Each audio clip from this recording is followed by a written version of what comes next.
Alors Shadowmatic, c'est un puzzle game en 3D par Triada Studio et c'est un excellent puzzle game, c'est un des meilleurs qui soit sorti ces derniers temps parce qu'il est parfaitement adapté en fait au support tactile et que ce soit sur écran smartphone ou de tablette.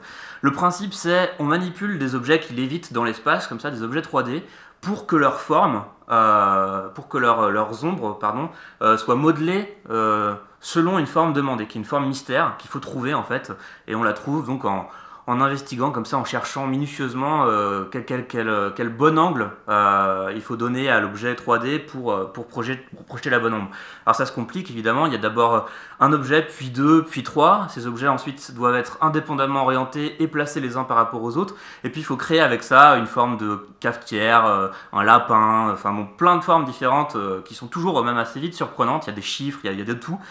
Et donc ça fonctionne très très bien. Ça fonctionne bien parce que c'est pensé pour être un peu permissif, c'est-à-dire quand on s'approche suffisamment de la forme sur le mur, l'objet s'agence de lui-même. Et c'est aussi très précis parce qu'il faut quand même se jouer sur ces 3 pièces puis 4 pièces. Enfin, ça devient vraiment assez redoutable. Ça peut même être un peu frustrant pour certains. Et si jamais vous avez des gros problèmes, vous pouvez passer par le système d'indice payant. C'est pas forcément trop cher.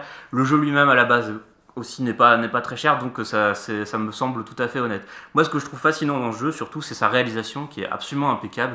Toutes les textures sont hyper réalistes, la manière dont l'ombre est projetée, la manière dont le jeu utilise la lumière dynamique est assez fabuleuse pour un puzzle game sur support nomade.